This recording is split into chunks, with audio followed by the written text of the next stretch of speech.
ইমাম মাহদি আসার পরে দাজ্জাল আসবে, আর দাজ্জাল এসে মক্কা মদিনা ছাড়া গোটা দুনিয়ায় তাণ্ডব চালাবে।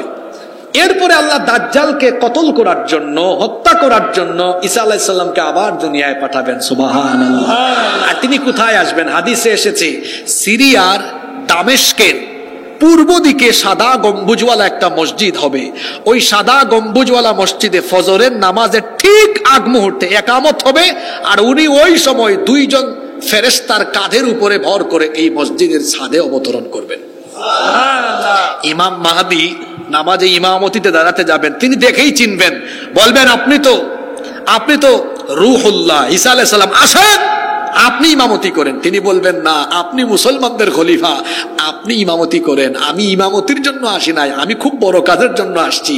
নামাজ শেষ করার পরে তিনি দাজ্জালকে বাবে লুদে গিয়ে হত্যা করবেন। আল্লাহর নবী বলেছেন ঈসা আলাইহিস সালাম দুনিয়াতে আসার পরে দাজ্জালের বিরুদ্ধে যে সেনাবাহিনী গঠিত হবে, ওই সেনাবাহিনীতে ঈসা নবীর সাথে যারা থাকবে বিনা হিসাবে বিনা বিচারে তারা জান্নাত পাবে।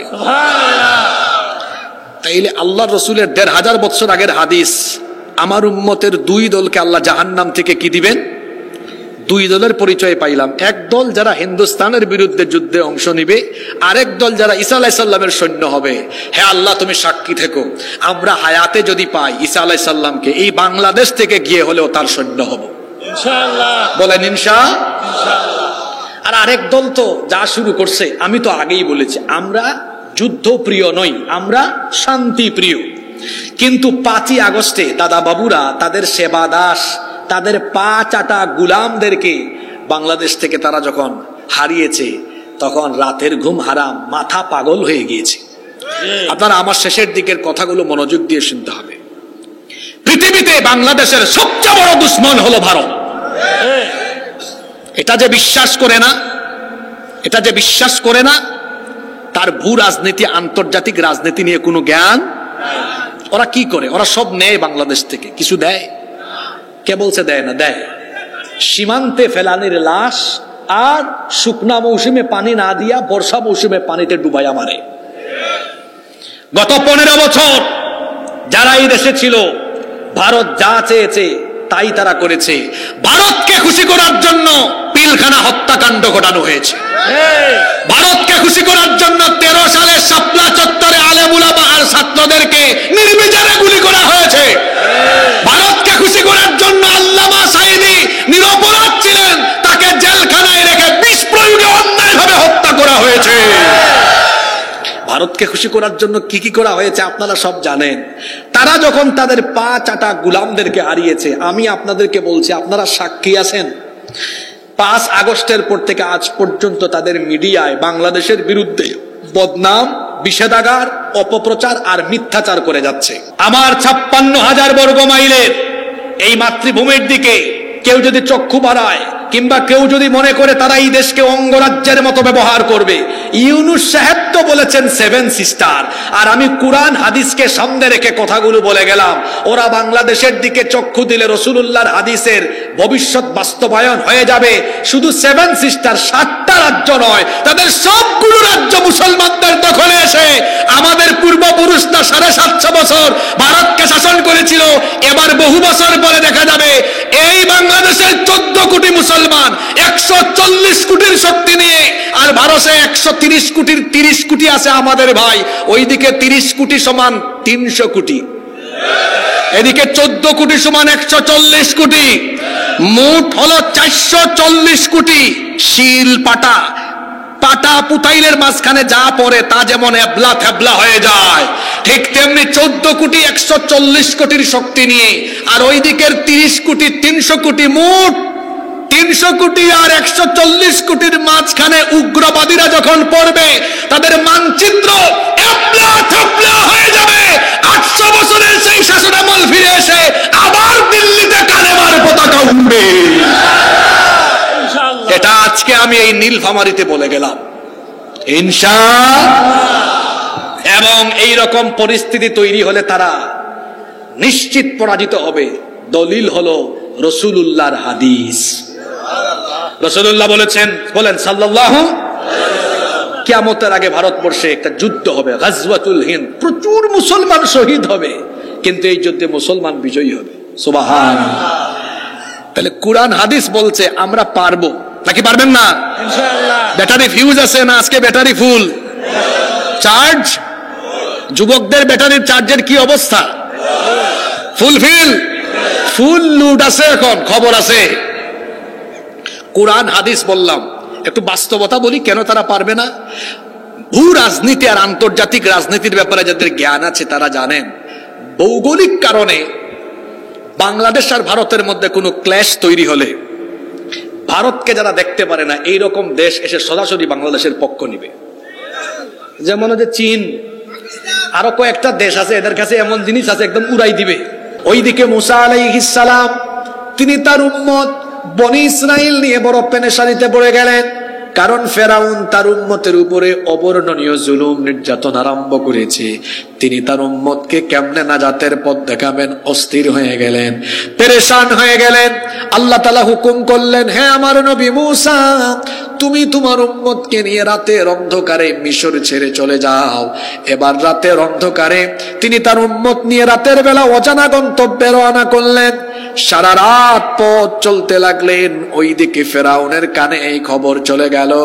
ফেরাউন তার বাহিনী নিয়ে পেছন থেকে ধাওয়া আরম্ভ করলো। মুসা নবী সারা রাত পথ চলতে চলতে দিনের বেলা তিনি লোহিত সাগরের সামনে গিয়ে পৌঁছালেন। তখন তার অধৈর্য এই উম্মত বনি ইসরাইল বলল, মুসা কোথায় নিয়ে এসেছো? তুমি তো বলেছিলে আমাদেরকে নাজাতের পথ দেখাবে, এটা তো নাজাতের কোনো পথ নয়। তাকিয়ে দেখো সামনে সাগর, এই সাগর আমরা কেমনে ক্রস করব, কেমনে অতিক্রম করব। এই কথাগুলো বলতে বলতে হঠাৎ করে তারা পিছনে তাকিয়ে দেখলো পিছনে ফেরাউনের বাহিনী চলে এসেছে। অধৈর্য এই উম্মত বনি ইসরাইল তখন বলল, মুসা তুমি তো আমাদেরকে নাজাত দিতে আনো নাই, বরং মিশর থেকে আমাদেরকে মৃত্যুর পথে ডেকে এনেছো। তাকিয়ে দেখো সামনে হলো সাগর, পিছনে ফেরাউনের বাহিনী, সামনে গেলেও মরণ, পিছনে গেলেও মরণ, কোথায় আমাদেরকে নিয়ে আসলে? মুসা তাকিয়ে দেখো ফেরাউনের বাহিনীর দিকে, প্রত্যেকের হাতে তীর আছে, বল্লম আছে, প্রত্যেকের হাতে মরণাস্ত্র আছে, তলোয়ার আছে। মরণাস্ত্র তার যে অস্ত্র দিয়ে মানুষ মারা যায়, এই রকম অস্ত্র তাদের প্রত্যেকের হাতে আছে। অস্ত্রে শস্ত্রে সজ্জিত হয়ে তারা এসেছে, তাদের সবার কাছে সব রকমের মরণাস্ত্র আছে। এবার মুসা তাকাও আমাদের দিকে, আমাদের সাথে কিন্তু তেমন কিছুই নাই। কঠিন এই মুসিবতের সময় মুসা নবী তার অধৈর্য এই উম্মতকে এমন এক কথা বললেন, আল্লাহ তাআলা তার সেই কথাটাকে কোরআনে কারীমের আয়াত বানিয়ে দিলেন। তিনি তখন তার উম্মতকে বললেন, কাল্লা ইন্না মাইয়া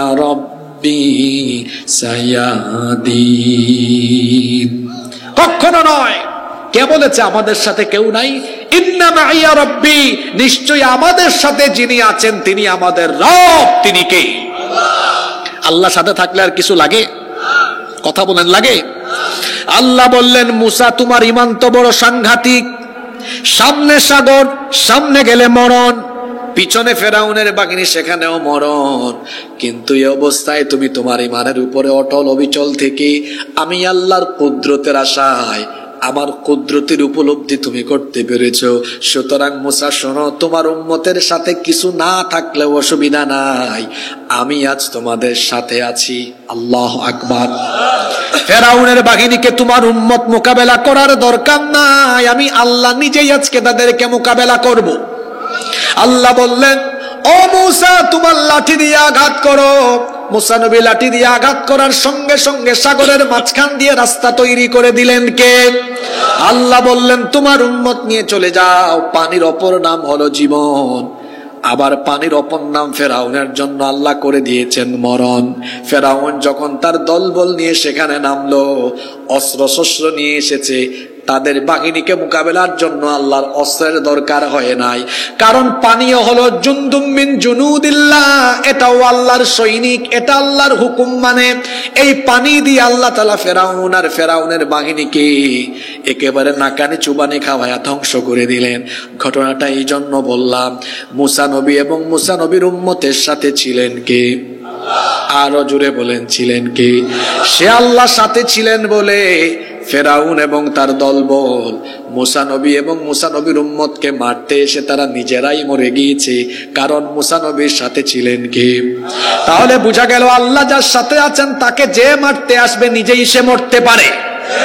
আবার দেখুন আমার আপনার প্রিয় নবী, আখিরি নবী, রাহমাতাল লিল আলামিন মুহাম্মাদুর রাসূলুল্লাহ সাল্লাল্লাহু আলাইহি ওয়াসাল্লাম, তাকে যখন মক্কার কাফেরেরা হত্যার চূড়ান্ত পরিকল্পনা গ্রহণ করলো, আল্লাহ তাআলা তখন বললেন, আমার হাবিব আপনি মক্কা থেকে মদিনায় হিজরত করেন। আল্লাহর নবী তার প্রিয়তম বন্ধু সাইয়েদনা আবু বকর সিদ্দিক রাদিয়াল্লাহু আনহুকে সাথে নিয়ে মক্কা থেকে রাতের অন্ধকারে বের হয়ে গেলেন। সারা রাত পথ চলতে চলতে ফজরের ওয়াক্তে তারা একটা গুহার পাশ দিয়ে যাচ্ছেন। আবু বকর রাদিয়াল্লাহু আনহু তখন বললেন, ওগো আল্লাহর নবী, ফজরের ওয়াক্ত হয়ে যাচ্ছে, দিনের আলো ফুটে উঠতে শুরু করলে কাফিররা আমাদেরকে রাস্তায় ধরে ফেলবে, আমরা ধরা পড়ে যাব, চলেন এই গুহায় আমরা আশ্রয় গ্রহণ করি।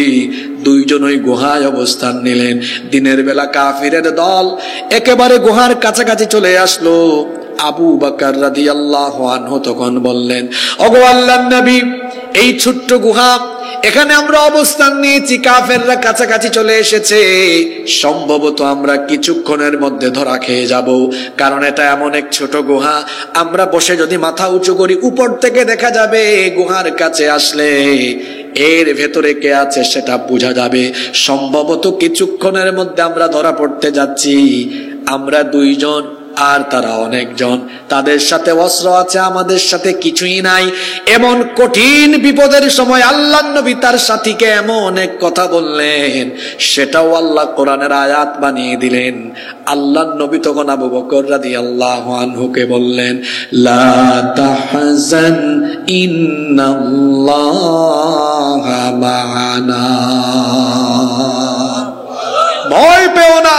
কে বলেছে আমাদের সাথে কেউ নাই? নিশ্চয়ই আমাদের সাথে আছেন কে? আল্লাহ সাথে ছিলেন। কাফিরের দল সেদিন তাদের কোনো ক্ষতি করতে পেরেছে? তিনটা ঘটনা কোরআন থেকে আমি বলেছি। আল্লাহ সাথে ছিলেন বলে জাতির পিতা ইব্রাহিম আলাইহিস সালামকে নমরুদের আগুন পুরাতে পারে নাই। আল্লাহ সাথে ছিলেন বলে ফেরাউন মুসা নবী আর তার উম্মতকে মারতে পারে নাই, নিজেরাই মরে গেছে। আল্লাহ সাথে ছিলেন বলে আবু বকর এবং আমার আপনার নবীকে হিজরতের রাতের পরের দিনে কাফেররা ক্ষতি করতে পারে নাই। তাহলে বোঝা গেল আল্লাহ যাদের সাথে থাকবেন তাদের সংখ্যা যদি কম হয়, তাহলে সংখ্যায় বেশি কাফের মুশরিক হলেও সংখ্যায় কম থাকা মুসলমানদেরকে বিজয় যিনি দান করে দেন তিনি কে?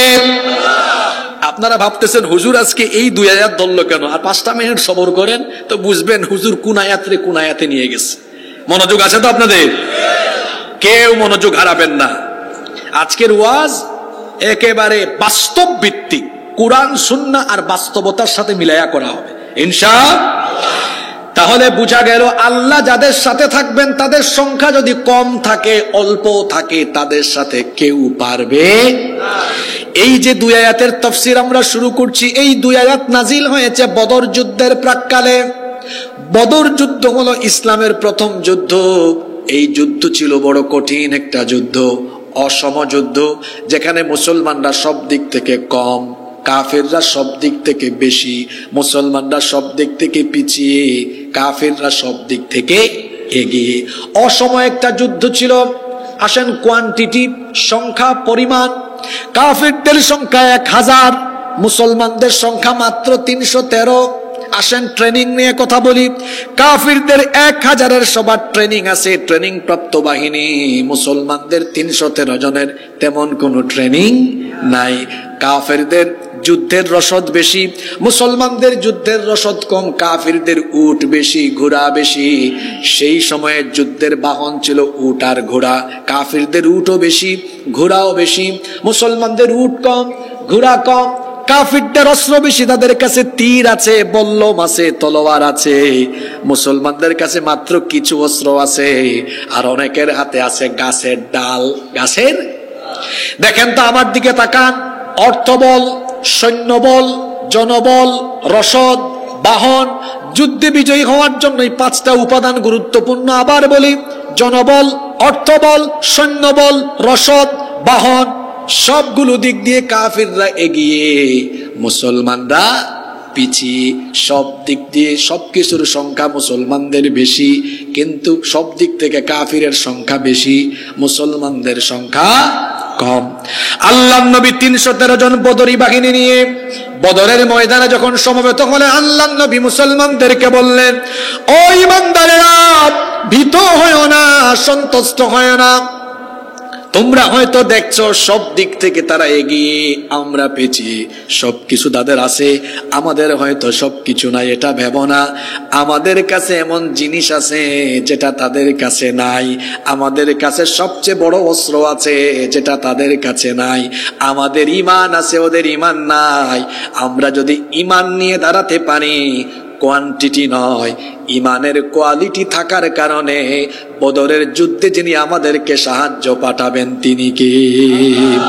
কোরআনে কারীমের ৩ নম্বর সূরা, সূরা আলে ইমরানের ১২৩ নম্বর আয়াতে আল্লাহ বলছেন, ওয়ালাকাদ নাসারাকুমুল্লাহু বিবদরিন ওয়া আনতুম আযিল্লাহ ফাত্তাকুল্লাহা লাআল্লাকুম তাশকুরুন। আর অবশ্যই আল্লাহ তোমাদেরকে বদরে সাহায্য করেছেন যখন তোমরা ছিলে সংখ্যায় কম। নবী যখন বললেন সংখ্যায় কম হোক কোনো অসুবিধা নাই, তোমরা যদি ইমানের কোয়ালিটি নিয়ে দাঁড়াতে পারো, কোয়ান্টিটি গুরুত্বপূর্ণ নয়, কোয়ালিটি থাকলে কোয়ান্টিটির উপরে কোয়ালিটি বিজয়ী হয়। আল্লাহর নবী তখন সাহাবীদেরকে বললেন, ভয় পেও না, ইমানের অস্ত্র নিয়ে আজ যদি যুদ্ধের ময়দানে শুধু দাঁড়াতে পারো, তোমরা মোকাবেলা করা লাগবে না, আল্লাহ তাআলা কাফিরদেরকে মোকাবেলার জন্য আমাদের পক্ষে ফেরেশতা পাঠায়া দিবেন। পরবর্তী আয়াত ১২৪ নম্বর আয়াতে সেটাই স্মরণ করিয়ে দিলেন আল্লাহ।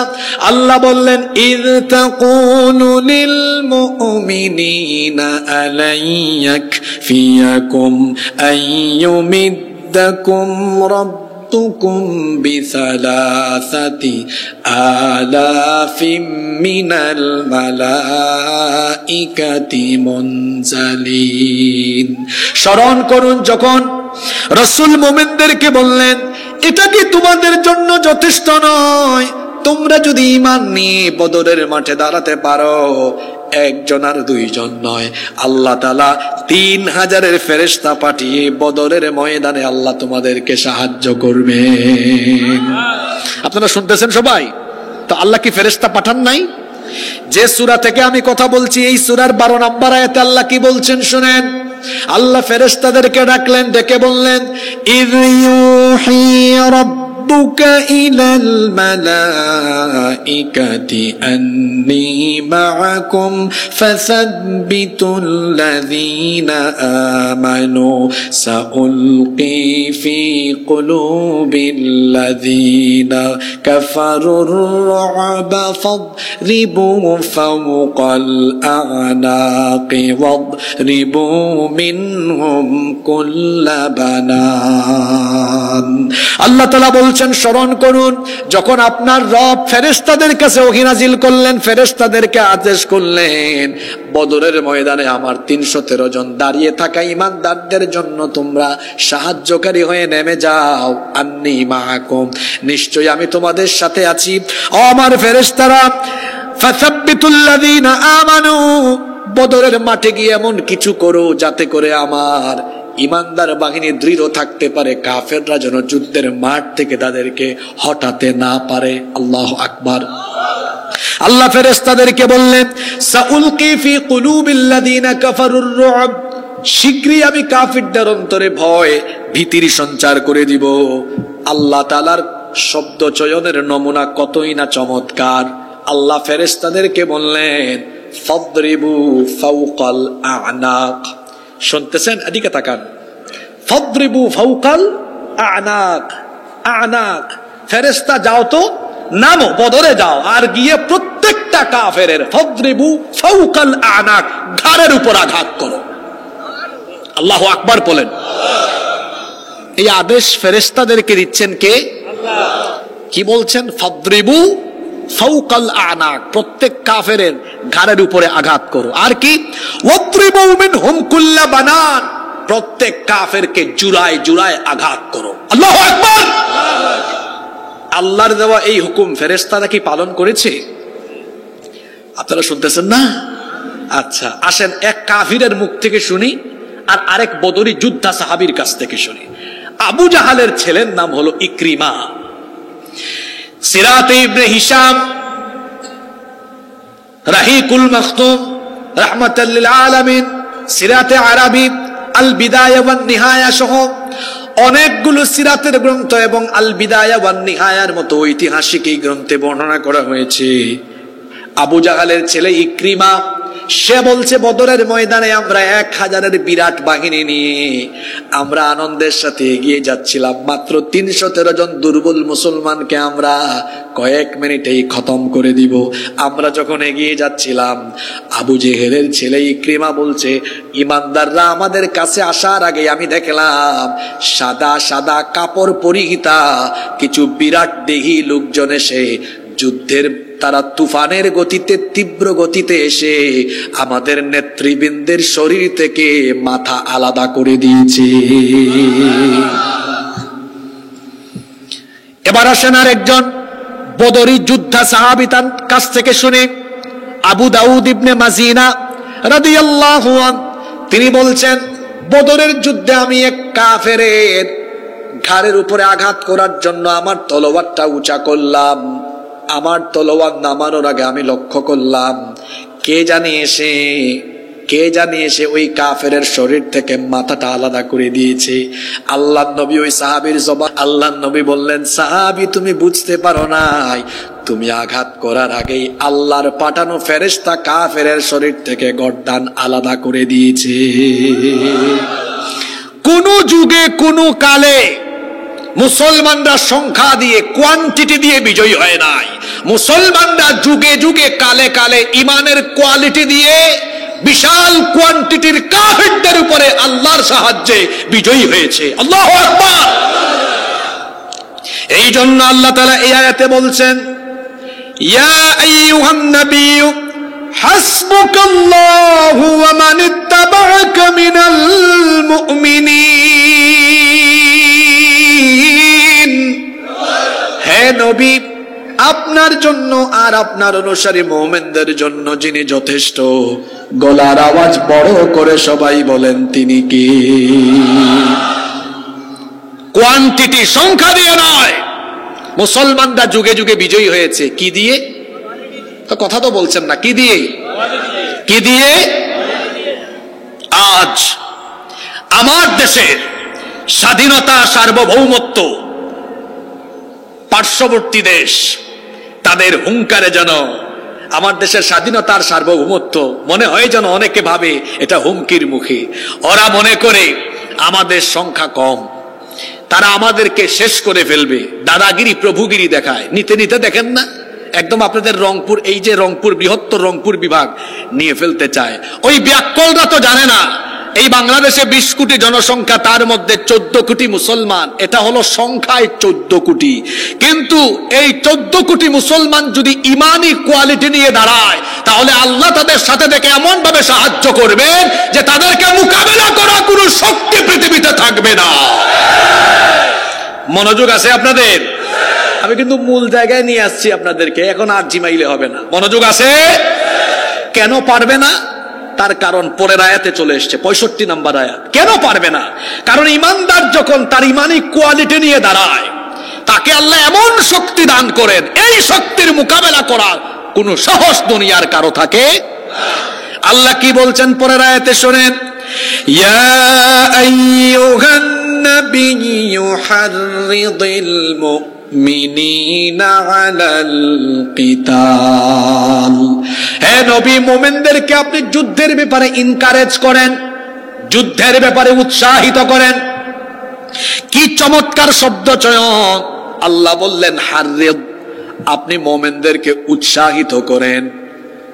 মুমিনরা যুদ্ধের কথা শুনলে ভয় পায় না, বরং মুমিনরা যুদ্ধের কথা শুনলে উদ্বুদ্ধ হয়, উদ্বেলিত হয়, আনন্দিত হয়, প্রফুল্লিত হয়। যুদ্ধের কথা শুনলে মুমিনরা আনন্দিত হয় দুই কারণে। জোরে বলেন কয়টা কারণে? এক নম্বর কারণ হলো যুদ্ধের ময়দানে মুমিন শহীদ হওয়ার সুযোগ আছে।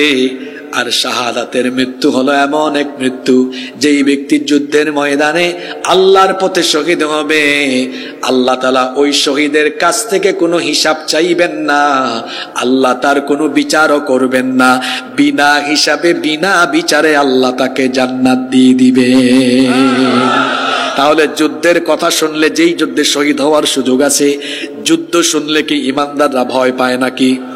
এজন্য আপনারা জানেন বহু সাহাবী সুন্দরী স্ত্রী বিয়ে করে বাসর ঘর করে নাই, যুদ্ধের নাম শুনছে, বুঝছে এখনই শহীদ হওয়ার চান্স এসেছে, নতুন বউ ফেলে রেখে যুদ্ধের ময়দানে লড়াই করে শাহাদাতের সুধা পান করেছে। আল্লাহু আকবার। আপনারা তো একজন সাহাবীর নাম জানেন খালি, হানজালা রাদিয়াল্লাহু আনহু, আরো আছে। হযরতে জুলাইবিব রাদিয়াল্লাহু আনহুর কাহিনী পড়বেন। কুচকুচে কালো চামড়ার অধিকারী একজন সাহাবী, তিনি এত গরিব মানুষ ছিলেন, বেটে কুচকুচে কালো। আল্লাহর নবী তাকে মদিনার বিখ্যাত এক আনসারী সাহাবীর সুন্দরী মেয়ের সাথে বিয়ে দিয়েছেন।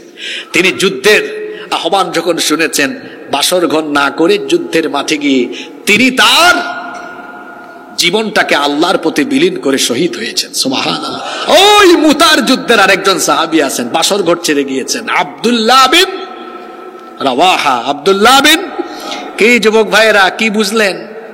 একটা যুবক আর যুবতীর সারা জীবনের আকাঙ্ক্ষার রাত এটা, বাসর রাত, ফুলসজ্জার রাত। সাহাবীরা কি বুঝেছেন?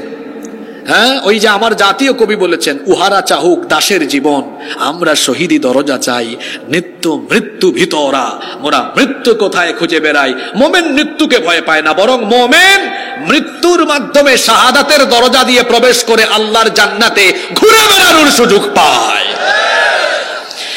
বলছিলাম যুদ্ধের কথা শুনলে মোমেন ভয় পায় না। এক নম্বর কারণ, যুদ্ধের মধ্যে শহীদ হওয়ার সুযোগ আছে, আর শহীদদের আল্লাহ কোনো হিসাব করেন না, বিচারও করেন না। আল্লাহ বলেন, যাও জান্নাতের গেটটা খুলে দিলাম, তোমার যেদিকে মন চায় পুরা জান্নাত তুমি আনন্দের সাথে ঘুরে বেড়াও। দুই নম্বর কারণ, যুদ্ধে মোমেন এই জন্য ভীত হয় না, কারণ যুদ্ধে মোমেন একা থাকে না, তার সাথে যিনি থাকেন গলার আওয়াজ বড় করে বলেন তিনি কে? আল্লাহ তাআলা বলছেন, ও নবী মুমিনদেরকে যুদ্ধের ব্যাপারে উৎসাহিত করেন, কারণ তারা যদি কোয়ালিটি নিয়ে, ইমানের কোয়ালিটি নিয়ে দাঁড়াতে পারে, আমি আল্লাহ তাদের শক্তি এমন ভাবে বাড়িয়ে দিব। খুব ভালো করে আয়াতটা শুনেন।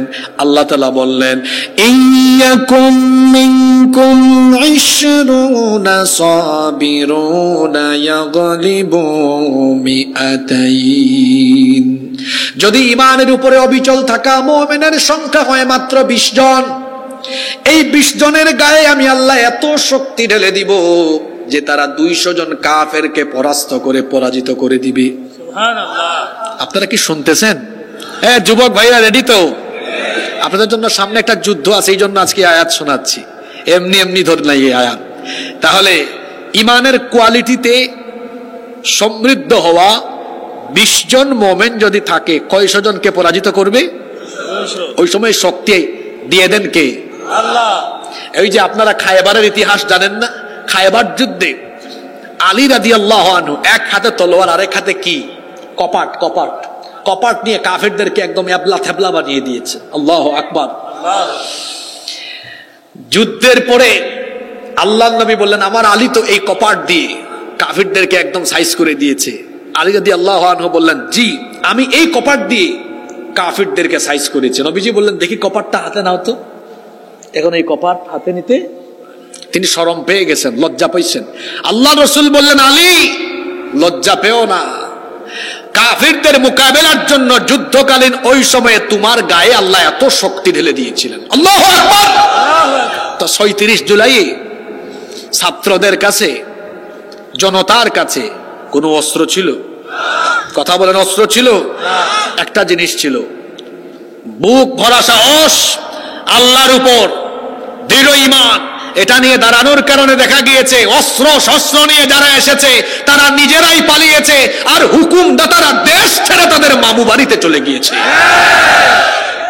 ঈমান থাকলে পরে ইমানের মোকাবেলা করা অস্ত্র শস্ত্র দিয়ে অসম্ভব। সেই আল্লাহ বলছেন যদি ইমানের কোয়ালিটিতে সমৃদ্ধ হওয়া মুমিনের সংখ্যা মাত্র 20 জন হয়, কতজনকে পরাজিত করবে? 200। শোনেন, খুব চমৎকার একটি জায়গায় আলোচনা চলছে, আয়াত শেষ না, এর পরের অংশে কি বলা হচ্ছে শুনেন।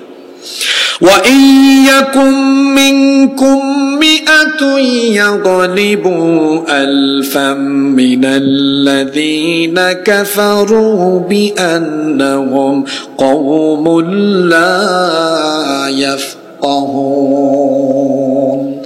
আর ইমানের কোয়ালিটিতে সমৃদ্ধ থাকা মুমিনের সংখ্যা যদি 200 হয়, তাহলে 1000কে মোকাবেলা করে পরাজিত করে দিবে। সুবহানাল্লাহ পড়বেন না? দেখি তো আপনারা সংখ্যাটা মনে রাখতে পেরেছেন কিনা।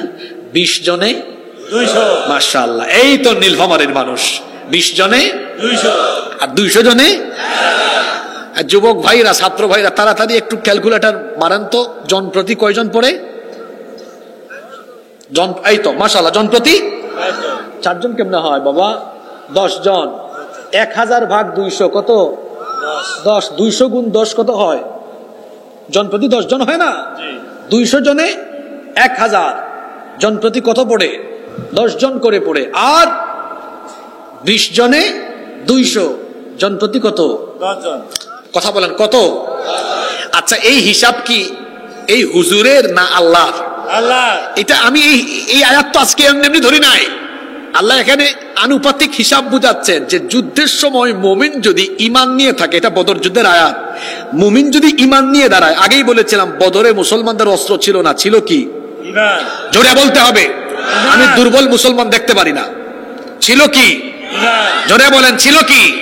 আল্লাহ বলছেন এই ঈমান থাকলে পরে সংখ্যায় 20 জন হইলে 200 জনকে পরাজিত করবে, 200 জন 1000 জনকে পরাজিত করবে। ভাগ করলে দেখা যায় জন প্রতি একজন মুমিন কয়জন কাফেররে হারায়?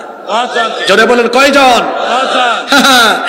আমাদের দেশের 20 কোটি জনগণ, এখান থেকে যদি মুসলমানের সংখ্যা হয় 14 কোটি, এটা কোয়ান্টিটিতে 14 কোটি, কিন্তু সবাই যদি আল্লাহর উপর অবিচল ঈমান নিয়ে দাঁড়ায়, তখন তারা আর 14 কোটি থাকে না। ঈমান থাকলে পরে সেই যুদ্ধকালীন মুহূর্তে তাদের শরীরে আল্লাহ 10 গুণ শক্তি বৃদ্ধি করবেন। 14 কোটি গুণ 10 সমান 140 কোটি। সুবহানাল্লাহ পড়েন। পাশের দেশ থেকে আজ আমাদেরকে হুমকি দেওয়া হয়, বলা হয় আমাদের দেশ তারা দখল করবে, আমাদের দেশ নিয়ে তারা তুচ্ছ-তাচ্ছিল্যমূলক কথাবার্তা বলে। ব্যাককলের দল, তোদের কাছে হয়তো সব আছে, কিন্তু আমাদের কাছে এমন জিনিস আছে যা তোদের কাছে নাই। আমাদের ঈমান আছে, তোদের ঈমান নাই। আমরা যদি ঈমানের কোয়ালিটি নিয়ে দাঁড়াই তো 14 কোটি থাকবো না, আমরা শক্তিতে 140 কোটি হলে তোমাদের ভারতবর্ষ মিলেও আমাদেরকে মোকাবেলা করতে পারবে না। সম্মানিত ভাইয়েরা, ভারত কোনোদিনও বাংলাদেশের সাথে পারবে না। কুরআন, হাদিস আর আল্লাহর রসুলের ভবিষ্যৎবাণী এবং বাস্তবতা দিয়ে আজকে বলবো, আজকে যে যুদ্ধের দামামা শুনতে পাই, এটা গাজওয়াতুল হিন্দ, হিন্দুস্তানের একটি যুদ্ধ হবে, যেটা 1500 বছর আগে বলেছেন মুহাম্মাদুর রাসূলুল্লাহ সাল্লাল্লাহু আলাইহি ওয়াসাল্লাম। আপনারা আছেন তো এখানে?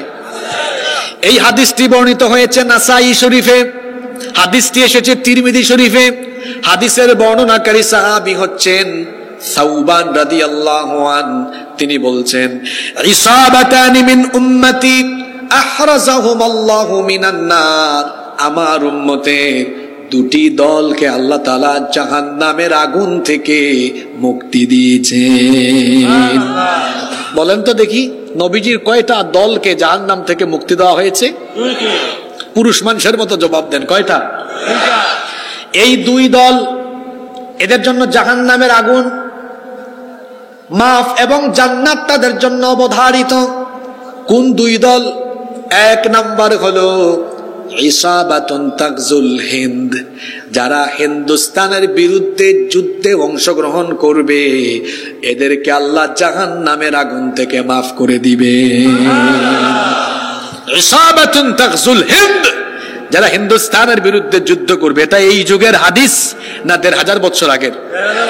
তাহলে 1500 বছর আগে নবীজি বলেছেন হিন্দুস্তানের বিরুদ্ধে যারা যুদ্ধে অংশগ্রহণ করবে, তাহলে বোঝা গেল এই হাদিস একটা বার্তা দেয় যে ভবিষ্যতে এই হিন্দুস্তানকে কেন্দ্র করে কোনো যুদ্ধ হতে।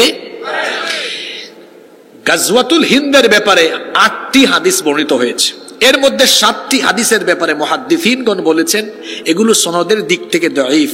এটি একমাত্র হাদিস, যে হাদিসটা আমি পড়ছি এই হাদিসের ব্যাপারে মুহাদ্দিসিনদের অভিমত হলো এটি হচ্ছে সনদের দিক থেকে একমাত্র সহিহ হাদিস। যে হাদিসে বলা হচ্ছে এই উম্মতের 2টি দলকে আল্লাহ তাআলা জাহান্নামের আগুন থেকে মুক্তি দিবেন। একদল হলো ইসাবাতুন তাগজুল হিন্দ, যারা হিন্দুস্তানের বিরুদ্ধে যুদ্ধে অংশ নিবে, যুদ্ধে শহীদ না, যুদ্ধে জোরে বলেন, যুদ্ধে অংশ নিবে, তাদের জন্য জাহান্নাম মাফ।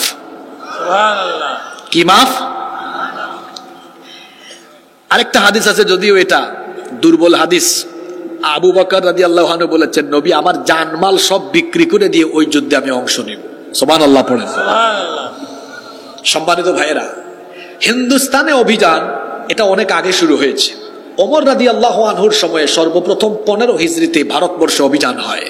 এরপরে 38 হিজরিতে আরেকবার হয়েছে, 44 হিজরিতে আরেকবার হয়েছে, 92 হিজরিতে আরেকবার হয়েছে, 402 হিজরিতে আরেকবার হয়েছে। তার মানে অনেকবারই হয়েছে। সামনে হতে আল্লাহর নবী ভবিষ্যৎবাণী করে গিয়েছেন যে কিয়ামতের আগে, ইমাম মাহদি আসার আগে হিন্দুস্তানে একটা যুদ্ধ হবে।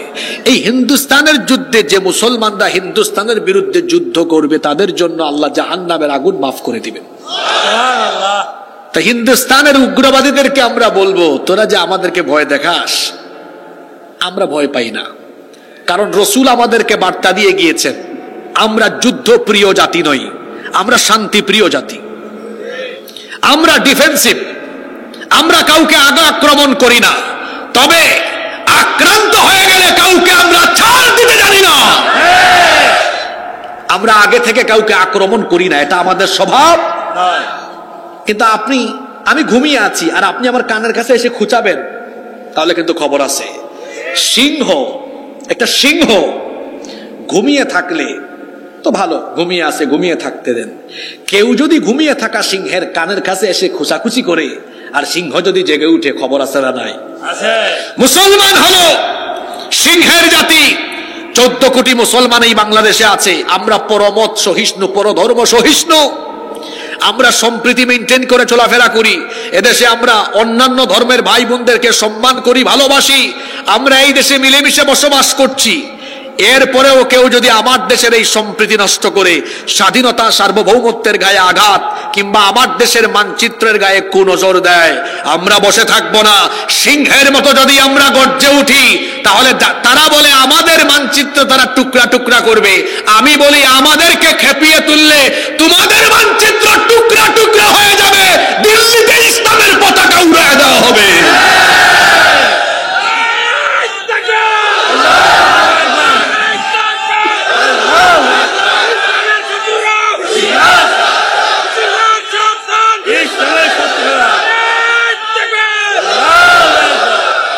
সম্মানিত ভাইয়েরা, দাঁড়ান, স্লোগান আর দিয়েন না, আমি লাইনে তুলে একবারে দিই, পরে 2-3 মিনিট একবারে দিয়েন। আমার কথা এখনো বাকি আছে। কমিটি আমাকে উঠাইছে 11টায়, তারা গতকাল দেখা করছে বলছে 10টায়। এই 11টার পরে আমরা আলোচনার আখিরি দিকে, শেষ দিকে থাকি। এতগুলা মানুষ শীতের রাতে এত দূর থেকে এসেছে, এত রাত করবেন না আপনারা। আর আপনারা এখন আর স্লোগান দিয়েন না, একটু পরে একবারে লাইনে তুলে দিব, একবারে মাইরা দিবেন, ঠিক আছে? তাহলে বলছিলাম আল্লাহর রাসূল বলেছেন যে আমার উম্মতের 2 দলকে আল্লাহ তাআলা জাহান্নাম থেকে মুক্তি দিবেন। সুবহানাল্লাহ।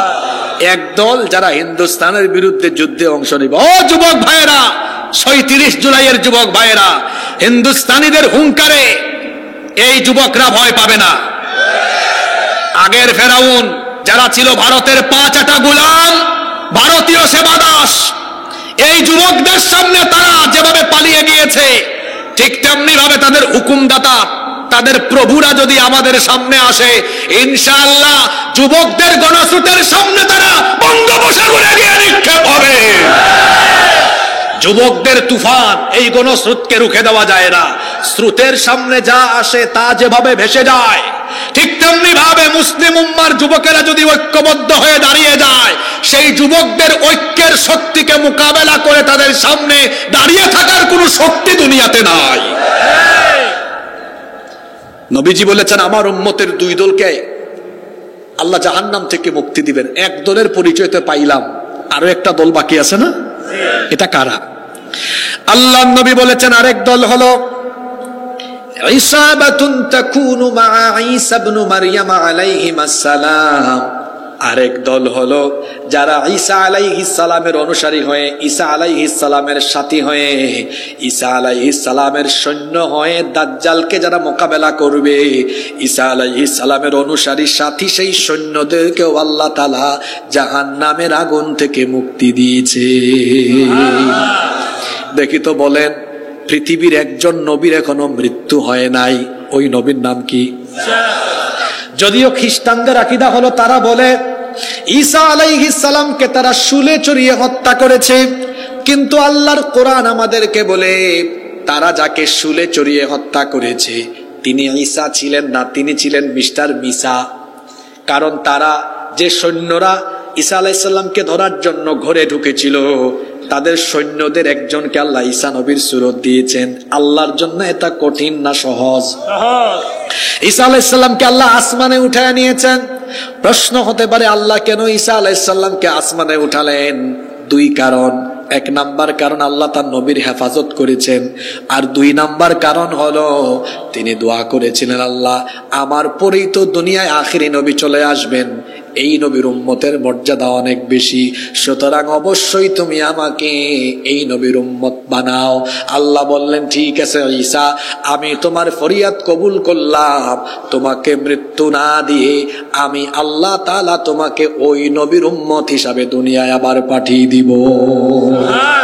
তিনি কি আসবেন না? আসবেন। ওই যে সিরিয়া, সিরিয়াও বিজয় হয়ে গেছে, ইমাম মাহদি আসার আলামত কিন্তু প্রকাশ পাচ্ছে। এই সিরিয়া হবে, এই যে বর্তমান সিরিয়া, তারপর আপনার ফিলিস্তিন, তারপরে লেবানন, জর্ডান, কয়টা দেশের নাম বলেছি আমি? সিরিয়া, ফিলিস্তিন, লেবানন, জর্ডান, এই চারটা দেশ মিলে রসুলের যুগে এক দেশ ছিল, যে দেশের নাম ছিল শাম। যে দেশের নাম ছিল, হাদিসের কিতাব খুলে দেখেন, আলেমরা বসে আছেন এখানে, আল্লাহ রাসূল এই শামের জন্য দোয়া করেছেন, আল্লাহুম্মা বারিক লানা ফি শামিনা ওয়া ফি ইয়ামানিনা, হে আল্লাহ আপনি আমাদের শামে, ইয়ামেনে বরকত দেন। সুবহানাল্লাহ। এই সিরিয়াকে কোরআনে বলা হয়েছে আরদুল মুকাদ্দাসা, মানে শামের অঞ্চলকে বলা হয়েছে পবিত্র ভূমি। আল্লাহ রাসূল হাদিসে বলেছেন এটি হবে আরদুল মাহশারি ওয়াল মানশার, এটি হবে কিয়ামতের ময়দান। আল্লাহ রাসূল আরো বলেছেন এটি হবে শেষ জামানায়, কিয়ামতের আগে পৃথিবীর ক্ষমতার কেন্দ্রবিন্দু। সুবহানাল্লাহ পড়তে ইচ্ছে করে না? বর্তমানে হোয়াইট হাউস থেকে মার্কিনীরা মোড়লগিরি করে, এর আর বেশি দিন, আর কয়েক বছর, আর কয়েক বছর পরে এদের রাজত্ব, কয়েক বছর না, এই দেখবেন খুব শীঘ্রই আমেরিকার পতন হবে। বলবেন হুজুর এটাকে আবেগী কথা না, হাসিবুর রহমান চাপাবাজির কোনো কথা বলেন, আলেমদেরকে সাক্ষী রেখে বলছি, ওনাদেরকে জিজ্ঞেস করেন কিয়ামতের আগে পৃথিবীতে বড় বড় 3টা ভূমিকম্প হবে। কয়টা ভূমিকম্প হবে? আমি ভুল বললে হুজুররা আমাকে শুধরে দিবেন। কয়টা ভূমিকম্প? সালাসাতুন খুসুফুন ফিল আরদ, 3টা ভূমিকম্প হবে। কোন কোন জায়গায় হবে নবীজি বলে দিয়েছেন এটা। খাসফুন বিল মাশরিক, একটা পৃথিবীর পূর্ব দিকের দেশগুলোতে হবে, ও হাসফুন বিল মাগরিব, আরেকটা পৃথিবীর পশ্চিম দিকের দেশগুলোতে হবে, আর 3 নম্বর আরেকটা হবে ও হাসফুন বিজাজিরাতুল আরব, জাজিরাতুল আরবে আরেকটা হবে। হবেই তো, দেখেন না, হ্যাঁ, সালমানের পুলা মুহাম্মদ যা শুরু করেছে, এদের পতন সামনে আসে। তো এই যে 3 জায়গার ভূমিকম্প, পূর্ব, পশ্চিম আর জাজিরাতুল আরব। এখন আপনারা ওয়ার্ল্ড ম্যাপ, বিশ্ব মানচিত্র তো আপনাদের জানা আছে, পশ্চিমে কোন দেশ?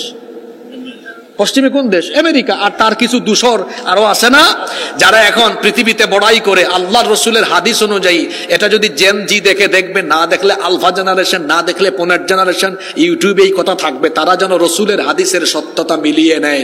খুব শীঘ্রই আমেরিকা অর্থাৎ পশ্চিমের দিকে থাকা এই দেশ মাটির তলায় দাবিয়ে দেওয়া হবে। ঠিক না? বলেন আল্লাহু আকবার। কুরআন আর এই কি বলে রাসূলের হাদিস ঠিক বেঠিক করার আপনি কে? মাহফিলগুলোকে আপনারা রাগ করবেন না আমার কথায়। এই যে আমি দীর্ঘ 1 ঘন্টার উপরে বক্তব্য রাখছি, আমি কি একবারও বলেছি ঠিক কিনা? ওই যে আবার বলে, আমি কি বলেছি একবারও এই কথা বলেছি? ঠিক না বেঠিক বলেছি? তো কুরআন হাদিসের কথা আপনি ঠিক বেঠিক করার আপনি কে? বরং আমি দেখবেন আলোচনায় ফাঁকে ফাঁকে কিছুক্ষণ পর বলি সুবহানাল্লাহ, আল্লাহু আকবার। কেন? এই ঠিক ঠিক বললে সওয়াব হয় না, সুবহানাল্লাহ বললে সওয়াব হয়, আল্লাহু আকবার বললে সওয়াব হয়। সুবহানাল্লাহ, আবারও ঠিক সুবহানাল্লাহ, আল্লাহু আকবার বলেন সুবহানাল্লাহ। মাহফিলের এই পরিস্থিতি পাল্টা সংস্কারের জন্য আমরা উদ্যোগ নিচ্ছি। যেমন আগামী বছরের সিদ্ধান্ত আমার, আমি এই উত্তরবঙ্গে বড়জোর হাতে গোনা কয়েকটা মাহফিলে আসবো, খুব শর্তারূপ করে আসবো। 9টার আগে আমাকে স্টেজ দিতে হবে।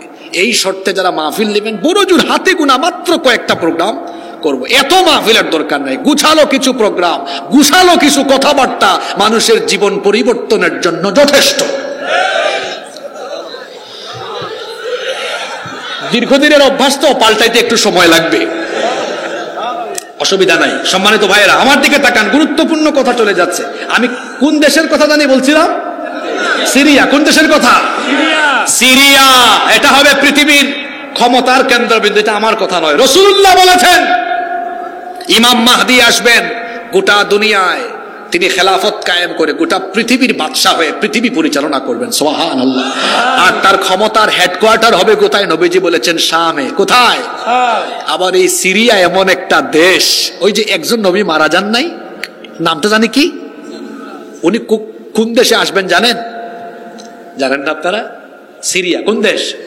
হাদিসে এসেছে ইমাম মাহদী আসার পরে দাজ্জাল আসবে, আর দাজ্জাল এসে মক্কা মদিনা ছাড়া গোটা দুনিয়ায় তাণ্ডব চালাবে।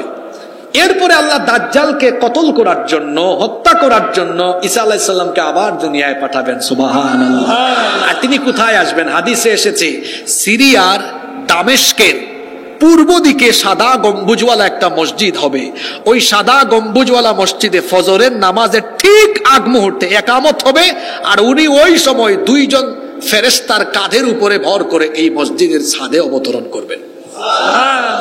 ইমাম মাহদী নামাজে ইমামতিতে দাঁড়াতে যাবেন, তিনি দেখেই চিনবেন, বলবেন আপনি তো রূহুল্লাহ ঈসা আলাইহিস সালাম, আসেন আপনি ইমামতি করেন। তিনি বলবেন না, আপনি মুসলমানদের খলিফা, আপনি ইমামতি করেন, আমি ইমামতির জন্য আসি নাই, আমি খুব বড় কাজের জন্য আসছি।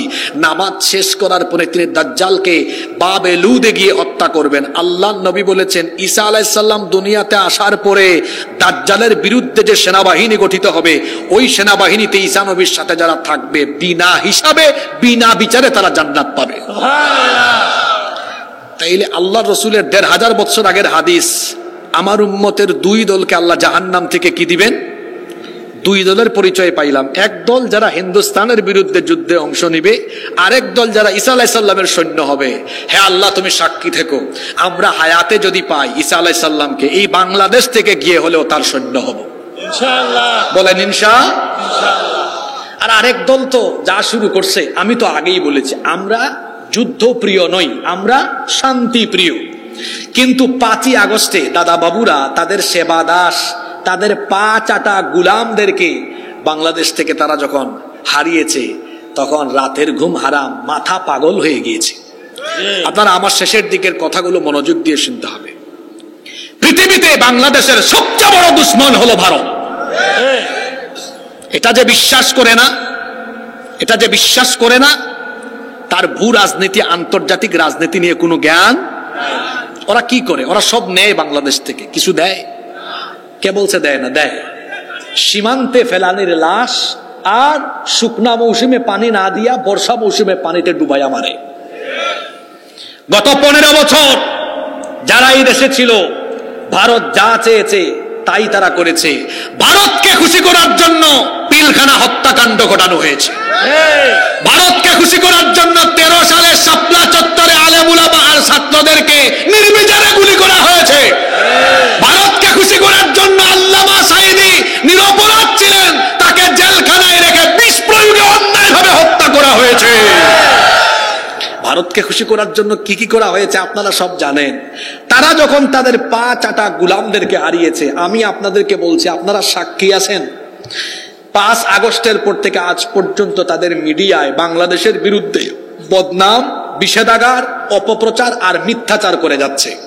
তারা বলতেছে কি, বাংলাদেশে হিন্দুদের বাড়িঘর, বাংলাদেশে হিন্দুদের বাড়িঘর জায়গা জমি লুটপাট করা হচ্ছে, তাদের উপরে নির্যাতন করা হচ্ছে, এটা তাদের অভিযোগ। কিন্তু এই অভিযোগের সাথে কি বাস্তবতার কোনো মিল আছে? বরং বাস্তবতা হলো বাংলাদেশে হিন্দুরা এবং অন্যান্য ধর্মের সবাই জামায়া ধরে আছে। যখন ইসকনের উগ্রবাদীরা সনাতনী হিন্দু ভাই বোনদেরকে নিয়ে আন্দোলন, ওই যে আমি বলি সুখে থাকতে ভূতে কিলায়, সুখে থাকতে, এই চিন্ময় কুমার যাকে রাষ্ট্রদ্রোহ মামলায় এখন বর্তমানে জেলে রাখা হয়েছে, এরা সবাই মিলে ভারতীয় এজেন্ডা বাস্তবায়নে যখন হিন্দু মুসলমানের মধ্যে দাঙ্গা লাগিয়ে বাংলাদেশকে অস্থিতিশীল করে গৃহযুদ্ধ লাগিয়ে দেওয়ার অপচেষ্টা করেছে, আলহামদুলিল্লাহ বাংলাদেশের হিন্দু, মুসলিম, বৌদ্ধ, খ্রিস্টান সব ধর্মের মানুষ ঐক্যবদ্ধ হয়ে তাদের সেই অপচেষ্টাকে রুখে দিয়েছে। যখন যখন যখন রুখে দিল, তখন তারা কি করছে আপনারা জানেন, তাদের মিডিয়ায় এখন কি হুমকি ধামকি দেওয়া হয়। দেখবেন এই যে রিপাবলিক বাংলা একটা টেলিভিশন চ্যানেল আছে, ময়ূখ রঞ্জন, ওই ব্যাংক যেরকম লাফায় ও শুধু লাফায়। তারপর বাংলাদেশের মানচিত্র ডিসপ্লেতে বড় করে আনে, আনার পরে বলে এই যে বাংলাদেশের চিকেন স্ন্যাক আছে, এই যে চট্টগ্রাম ফেনে দিয়ে ঢুকে 5 মিনিট, এই যে সিলেট এটাকে আমরা আলাদা করে দিব, এই যে রংপুর, মানে এই রংপুরের অন্তর্ভুক্ত আপনারা সহ যারা আছেন, নীলফামারী, কুড়িগ্রাম, লালমনিরহাট, এই পঞ্চগড়, তারপরে ঠাকুরগাঁও, এগুলাকে আমরা কি করে দিব? আলাদা করে দেব। এই ময়ূখ রঞ্জন, এটা তোর বাপ দাদার দেশ নাকি রে? তোর বাপ দাদার জায়গা জমি নাকি দখল করে নিবে? আমার 56,000 বর্গ মাইলের বাংলাদেশের মানচিত্রের দিকে কেউ যদি চক্ষু দেয়, তাহলে সেই চক্ষুকে বাংলাদেশের মানুষ উপড়ে ফেলবে। আমার বাড়ি তো দাঁড়ান,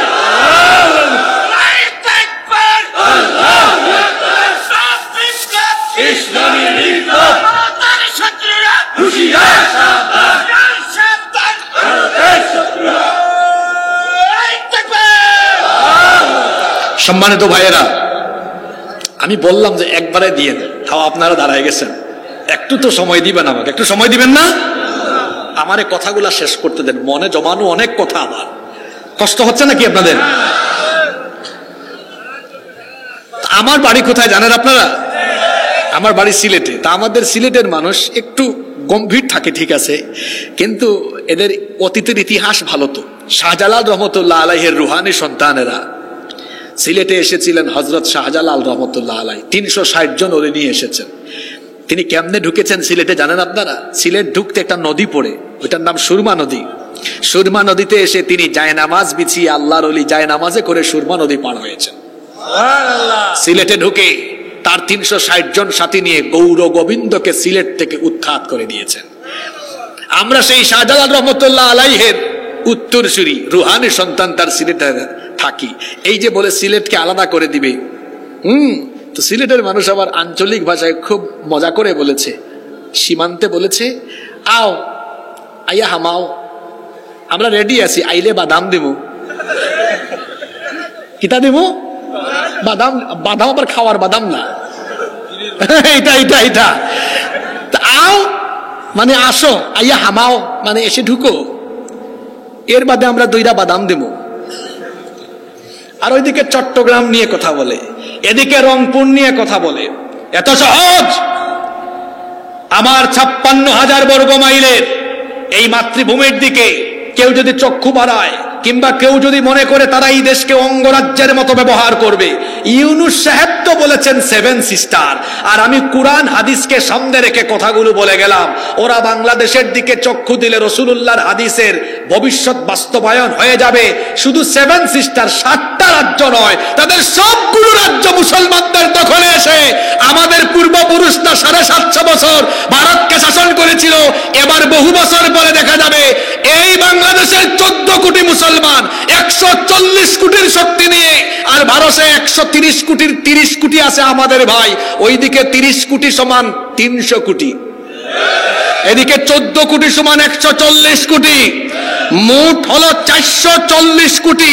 শিল পাটা পাটা পুতাইলের মাঝখানে যা পড়ে তা যেমন এবলা থেবলা হয়ে যায়, ঠিক তেমনি 14 কোটি 140 কোটির শক্তি নিয়ে, আর ওই দিকের 30 কোটি 300 কোটি, মোট 300 কোটি আর 140 কোটির মাঝখানে উগ্রবাদীরা যখন পড়বে, তাদের মানচিত্র এবড়া থেবড়া হয়ে যাবে। 800 বছরের সেই শাসনামল ফিরে এসে আবার দিল্লিতে কালেমার পতাকা উঠবে। এটা আজকে আমি এই নীলফামারীতে বলে গেলাম, ইনশাআল্লাহ। এবং এই রকম পরিস্থিতি তৈরি হলে তারা নিশ্চিত পরাজিত হবে। দলিল হলো রাসূলুল্লাহর হাদিস। রাসূলুল্লাহ বলেছেন, বলেন সাল্লাল্লাহু, কিয়ামতের আগে ভারতবর্ষে একটা যুদ্ধ হবে, গাজওয়াতুল হিন্দ। প্রচুর মুসলমান শহীদ হবে, কিন্তু এই যুদ্ধে মুসলমান বিজয়ী হবে। সুবহানাল্লাহ। তাহলে কোরআন হাদিস বলছে আমরা পারবো, নাকি পারবেন না? ইনশাআল্লাহ। ব্যাটারি ফিউজ আছে না আজকে? Battery full charge? যুবকদের ব্যাটারির চার্জের কি অবস্থা? ফুলফিল, ফুল লুড আছে, এখন খবর আছে। কোরআন হাদিস বললাম, একটু বাস্তবতা বলি কেন তারা পারবে না। ভূ রাজনীতি আর আন্তর্জাতিক রাজনীতির ব্যাপারে যাদের জ্ঞান আছে তারা জানেন, ভৌগোলিক কারণে বাংলাদেশ আর ভারতের মধ্যে কোনো ক্ল্যাশ তৈরি হলে ভারতকে যারা দেখতে পারে না, এইরকম দেশ এসে সরাসরি বাংলাদেশের পক্ষ নিবে। যেমন যে চীন, আরো কয়েকটা দেশ আছে, এদের কাছে এমন জিনিস আছে একদম উড়াই দিবে, আছে না নাই? দেখেন না, ওরা আমাদেরকে হুমকি দেয়, সীমান্ত অবরোধ করলাম, তোমাদেরকে চিনি দিব না, আলু দিব না, পেঁয়াজ দিব না। আলু পেঁয়াজ চিনি তোর বাপের নাকি? এগুলো কার? যারা বলেন কার? ওই যে শুভেন্দু বিজেপি উগ্রবাদী নেতা, সে যেদিন বলেছিল, আমি ওই দিন শরীয়তপুর চেনেন আপনারা? শরীয়তপুর মাহফিলে সেই দিন বক্তব্যে আমি তার জবাব দিয়েছিলাম। তাকে বলেছিলাম, শরীয়তপুরের মানুষ এবং সাথে আমার প্রিয় বাংলাদেশের সকল জনগণকে আমি বলবো, আপনারা কয়েকটা দিন সবর করেন। তার পণ্য আমাদের কাছে বিক্রি করতে না পারলে তার পণ্য পচবে। আর তাদের বাণিজ্যের, রপ্তানি বাণিজ্যের বড় কাস্টমার বাংলাদেশ। ও যখন পণ্য বেচতে পারবে না, দেখবেন কয়দিন পরে পা ধরবে। যা বলেছি তাই। গত 3-4 দিন আগে আপনারা দেখেছেন, এখন তারা ব্যবসায়িক মন্দায় আছে। 3-4 দিন আগে আমি দেখলাম কলকাতার এক টিভি চ্যানেল এক সাংবাদিক ব্যবসায়ীকে বলছে, কি অবস্থা আপনাদের ব্যবসায়িক হালত কি? তো সেই ব্যক্তি জবাব দিচ্ছে, খুব খারাপ অবস্থা, আধা পেট খেয়ে আছি গো। আমি এটা শুনে বললাম, তুই আরেকটু সবর কর, না খাইয়া মরে যাবেন গো। এমনিতেই নাই তোদের টয়লেট। বিবিসি বলছে ওই দেশের 60 কোটি মানুষ, তাদের স্বাস্থ্যসম্মত পায়খানার ব্যবস্থা নেই, ওরা খোলা মাঠে পায়খানা করে। আমি একটানা 3 বছর, 18 সালের আগ পর্যন্ত 3 বছর একটানা ভারতে গিয়েছি, 8-9টা স্টেট সফর করেছি। তো 18 সালে আমাকে কলকাতা এয়ারপোর্টে ওই যে হুজুর দেখছে তো, খুব হ্যারেস করলো, আটকায়া রাখলো কয়েক ঘন্টা। এরপর থেকে আমি ভারতে আর যাই না। তো আমি সেখানে নিজেই চাক্ষুষ দেখে এসেছি। আমি একবার ওই যে ভারতের পশ্চিমবঙ্গের 24 পরগনা আছে না, ওখানে মাহফিলে গিয়েছি। তো কলকাতা এয়ারপোর্ট থেকে আমাকে নিয়ে গেছে। মাহফিলে নিয়ে যাওয়ার পরে তারপরে মাহফিল মসজিদের কাছে ছিল, আমি তো ইস্তেঞ্জা সারলাম, অজু টজু সারলাম। এখন আমার তো ফ্লাইট পরের দিন সকালে ঢাকায়, কলকাতা থেকে ঢাকায়। তো আমি এক বাড়িতে তারা আমাকে নিয়ে গেল, ওখানে রাতে আমি থাকবো। তো রাতে আমি ঘুমায় গেলাম। ফজরের সময় আমি যখন ঘুম থেকে উঠলাম, নামাজে যাব, তো ওই ছেলে আবার কলকাতা ইউনিভার্সিটিতে পড়ে, যার বাড়িতে আছে, ও আমাকে রিসিভ করে নিয়ে গেছে। তাকে বললাম, ভাই তোমাদের ওয়াশরুম কোথায়, কোন দিকে? অ্যাটাচ তো কোনো বাদ দেখে না। তো বলতেছে, হুজুর আসেন, বের হন। তো বের করে আমারে বাইরে নিয়ে গেছে। তো আমি ভাবলাম, বাংলাদেশেও তো আমাদের গ্রামে গঞ্জে এমন বহু এলাকা আছে যে ওয়াশরুম বাইরে থাকে। আমি ভাবছি সম্ভবত এরকম। ও আমারে নিয়ে খালি হাঁটে, খালি সামনের দিকে আগায়। তাই আমি ভাবলাম কি আজীব অবস্থা। আমি বললাম, ভাইরা আর কদ্দূর? আরেকটু সামনে। ও খালি হাঁটায়। আমি বললাম, আর কদ্দূর? আরেকটু সামনে। তো নিতে নিতে আমারে বলে, হুজুর আমি দাঁড়ায় আছি, আপনি একটু সামনে যান, গেলে আপনি এখানে ব্যবস্থা পাবেন। তা আমি ভাবছি সম্ভবত সে শরমে আমার সাথে যেতে চাচ্ছে না। সত্যি তো সামনে কিছু আছে। আমি হেঁটে দেখি কিচ্ছু পাই না। তো দেখলাম ওখানে কিছু মানুষ হাঁটাহাঁটি করতেছে। আমি ফিরে এসে বললাম, ভাই কই পাঠাইছো? কিছুই নাই এখানে। কিছু মানুষ দেখলাম হাঁটাহাঁটিতে। কয়, হুজুর যাদেরকে হাঁটাহাঁটিতে দেখছেন এরাও আপনার মতো ওই কামে গেছে। তো বললাম, ওই কামে গেলে জায়গা কোথায়? কয়, দেখেন নাই কত বিরাট আয়তনের জায়গা। আমি বললাম, ইন্না লিল্লাহি ওয়া ইন্না ইলাইহি রাজিউন। বললাম, ভাই মসজিদ কোথায়? কয়, যেখানে মাহফিল করছেন। আমি বললাম, চলো 15 মিনিট লাগুক আর 20 মিনিট লাগুক, ওখানে যাব। সেখানে গিয়ে ইস্তিনজা করে ওযু করে নামাজ পড়ে তারপর আমি এয়ারপোর্ট গিয়েছি, নিজের চোখে দেখেছি স্বাস্থ্যসম্মত পায়খানা এদের। এমনি তোমাদের 60 কোটি মানুষের পায়খানা নাই, টয়লেট নাই, এর মধ্যে যদি বাংলাদেশে তোমাদের পণ্য না ঢুকে, ব্যবসা যদি ভালো করে করতে না পারো, অভাবে অনটনে দুর্ভিক্ষে তোমাদের মতো উগ্রবাদীরা মরে যাবা। আমার দেশের মানচিত্রের দিকে হাত বাড়ায়ও না, শেষ হয়ে যাবা তোমরা। শুধু তাই নয়, ওরা আমাদের দেশে থেকে কিছু লোক যারা চিকিৎসায় গিয়েছে, ভারতীয় পতাকাকে প্রণাম না করলে বলে চিকিৎসা দিবে না, জানেন না আপনারা? এখন কি অবস্থা, বাংলাদেশিরা যায় না, তাদের পর্যটন খাতে, তাদের চিকিৎসা খাতে ধস। এখন তারা ডিসকাউন্ট ঘোষণা করেছে বাংলাদেশিদের জন্য 40%, 50% ছাড়। শুধু তাই নয়, বাংলাদেশিদের জন্য আলাদা হেল্পলাইন। আমি বলছিলাম গত কয়েকদিন ধরে, বাংলাদেশ থেকে কেউ আর যাইয়েন না। আমি বিশ্বাস করি মেডিকেল সায়েন্সের যে বই পড়ে ওরা ডাক্তার হয়েছে, ভারতীয়রা মেডিকেল সায়েন্সের সেম বই পড়ে আমার দেশের ছেলেমেয়েরাও ডাক্তার হয়েছে। আমার দেশের ছেলেমেয়েরা যদি আন্তরিকতা বাড়ায়, দেশপ্রেম আর ইমানি চেতনা নিয়ে চিকিৎসা ব্যবস্থায় এগিয়ে আসে, ভারতের চাইতে বাংলাদেশের চিকিৎসা ব্যবস্থা আরো উন্নত হবে ইনশাআল্লাহ। সুতরাং দেশের এই কঠিন পরিস্থিতিতে আপনারা কমিটির আবার ধরেন না, কোথা থেকে হুজুর আনছেন, উনি শুধু গাজবাতুল হিন্দ বলে চলে গেছে, আমল আখলাকের কথা বললো না। শোনেন, আপনার দেশের স্বাধীনতা সার্বভৌমত্বই যদি টিকে না থাকে তো আমল আখলাক কোন দেশে করবে?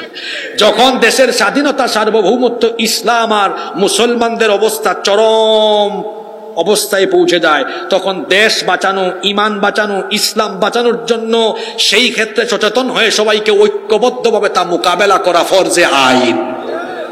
আমি সেটাই আপনাদেরকে বলে গেলাম। এই দুইটা আয়াত কি বার্তা দিল? ইমানের কোয়ালিটি থাকলে এদের সাথে কেউ পারে, জোরে বলেন কেউ পারে? তাহলে আমরা যদি ইমানের কোয়ালিটি নিয়ে বাংলাদেশে থাকি, এই 56,000 বর্গ মাইল বাংলাদেশকে কেউ মোকাবেলা করতে পারবে না। কিসের কোয়ালিটি? এখন ইমানের কোয়ালিটি বাড়াতে হয় কি দিয়ে? জোরে বলেন, ইমানের কোয়ালিটি বাড়াতে হয় কি দিয়ে? প্রতিদিন 5 আয়াত করে কোরআন অর্থ সহ পড়বেন, 4 বছর লাগবে শেষ করতে। অথবা 10 আয়াত করে পড়বেন, 2 বছর লাগবে। অথবা 20 আয়াত করে পড়বেন, 1 বছর লাগবে ইনশাআল্লাহ। এভাবে কোরআন পড়ে, কোরআন বুঝে, কোরআনের সাথে থেকে নিজেদের ইমানকে সমৃদ্ধ করার তৌফিক আল্লাহ আমাদেরকে দান করেন। মাহফিল কমিটির সম্মানিত সভাপতি সাহেবের কথা থাকলে আমরা শুনবো, না থাকলে আপনাদের অনুমতি পেলে সবাইকে নিয়ে মোনাজাত করব। আলোর পথে 24, 24 ঘন্টা শুধু ইসলাম প্রচার।